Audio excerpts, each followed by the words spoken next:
Think about it. Most of the players who debuted alongside Faker are gone. The legends of 2013 most have retired. They are coaches, streamers, or they've just moved on from the game completely. For over a decade, careers have flashed and fizzled out. Dynasties have been built and then turned to dust. The game itself has been ripped apart and rebuilt a dozen times. But one man never left. He didn't just survive, he kept winning. Lee Sang-hyuk Faker, the face of greatness. We all see the 5 world championship titles. We see the insane outplays that just don't seem real. And it's so easy to look at all that and think you're watching a myth. Esport legend who was just born with a talent that no normal person could ever touch. But that's a convenient lie. It's the vicious mentality and the almost inhuman work ethic it takes to survive at the top of the most competitive esport in the world. It's a story built not on victory, but in soul-crushing failure, career-threatening injuries, and obstacles that would have shattered anyone else. This is what it actually takes to reach Faker's level. When Faker came onto the scene in 2013, it felt like a force of nature. A fresh-faced rookie pulled straight from solo queue, immediately solo killing the best mid laner in Korea at the time, Ambition. The old player falling to the rookie in a single moment. That year he and his team SKTT1 won the World Championship. For most people, this is where the story of his talent begins, but it's way more important as the origin of his work ethic.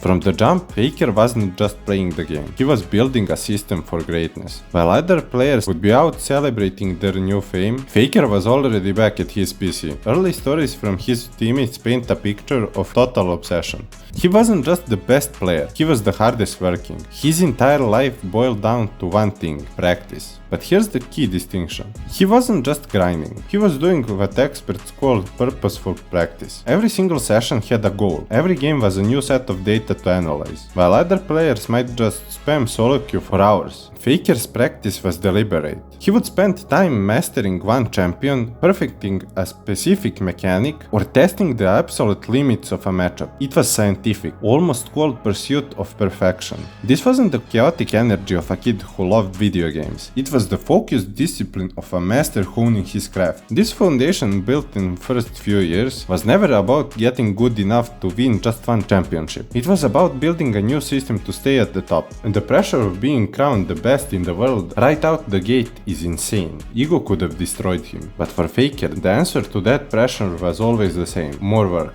And this relentless discipline became his anchor, the one thing he could hold on to when losses came. And believe me, they were coming. You don't measure a legend by their highlight reels. You measure them by how they act when the lights go out. Faker's career isn't some perfect, unbroken line of wins. It's a series of near-catastrophic failures, each one threatening to end his reign, and each one just making him tougher. The first big test came in 2018. For 5 years straight, Faker was at his worst, still a contender for the best player in the world. But in 2018, he actually looked human. SKT was in deep slump, his own performance was shaky, and for the first time in his career, he didn't even make it to the World Championship. Everyone thought he was done. He was washed up, they said, a relic of old era. For any other player, that level of public failure would be a psychological death sentence. But Faker didn't quit. He didn't crumble or make excuses. He got quiet and looked forward.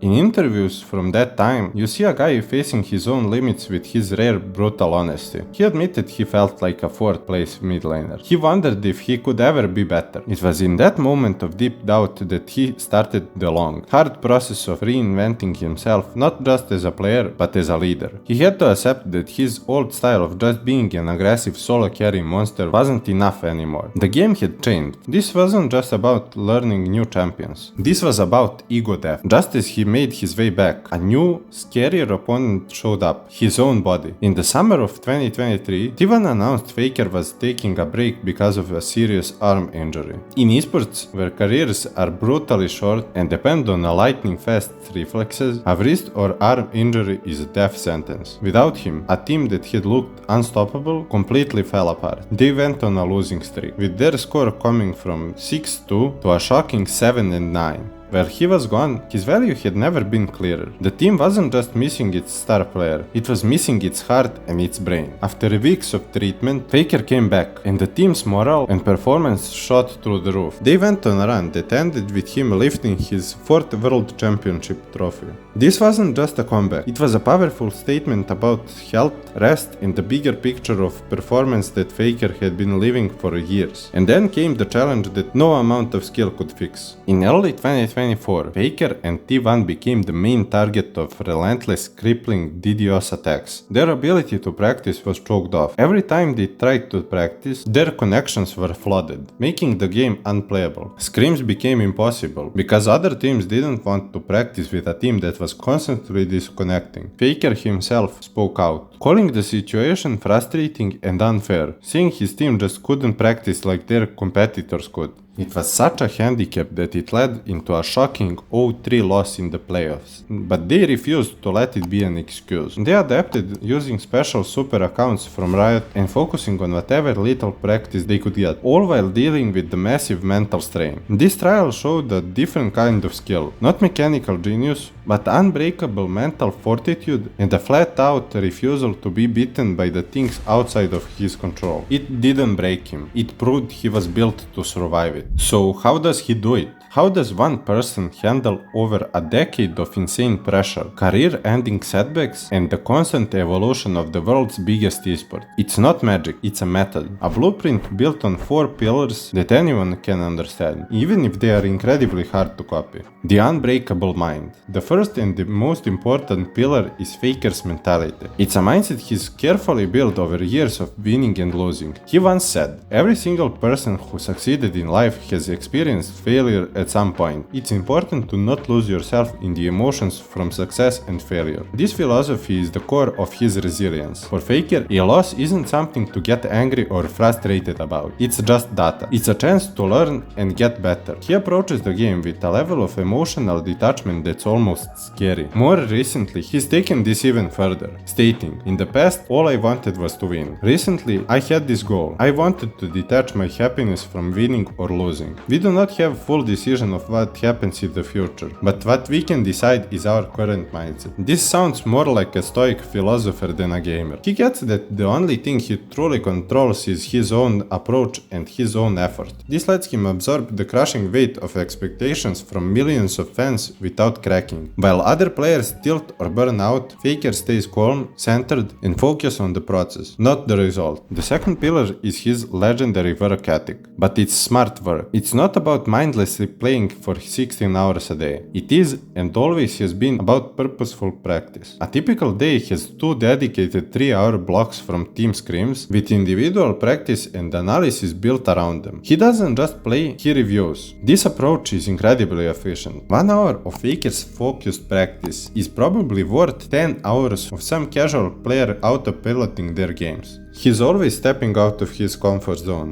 mastering a huge pool of champions and strategies so he never gets caught off guard when the meta shifts. He understands that practice isn't about doing what you already know, it's about systematically finding and eliminating your weaknesses. The religion of routine. The third pillar is the one that people miss out the most, his commitment to a structured routine. Esports is famous for burnout. Long hours make most pros retire in their early mid-20s. Faker, on the other hand, now in his late 20s, is an anomaly, and his longevity is no accident. He treats his body and mind like a pro athlete. Sleep is a top priority. In interviews, he talks about how important it is, aiming for a consistent amount every night, even if it means cutting other things off. This dedication to rest is his main defense against mental and physical exhaustion. He separates his work and living spaces to keep healthy mental boundaries, and even meditates and takes care of houseplants to calm his mind. This disciplined, holistic lifestyle is what lets him sustain an impossible workload. His routine isn't a cage, it's the very structure that gives him the freedom to perform at the highest level for over a decade. It's the ultimate weapon against the #1 killer of esport careers, burnout. The final pillar is maybe the most impressive, his ability to constantly evolve. The League of Legends of 2013 is a totally different game from the one played today.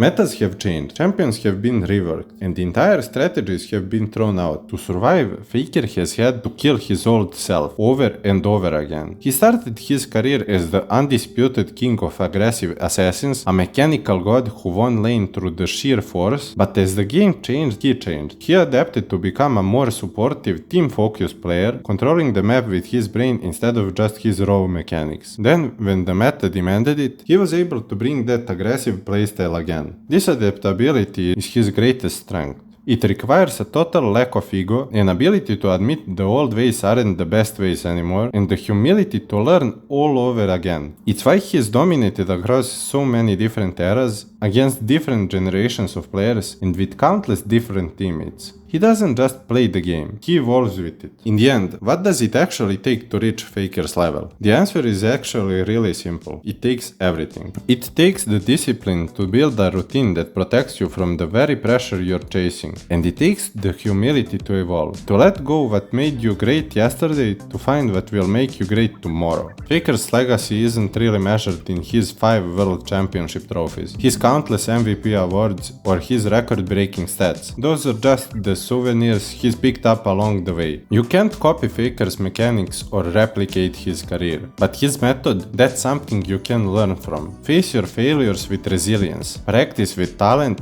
build a routine that actually supports you, and when things change, adapt. The GOAT isn't unkillable because of some magic power. He's unkillable because his foundation is built not on talent, but on something far stronger. An uncompromising, relentless, and unwavering commitment to the process. That is the true lesson he's taught us all.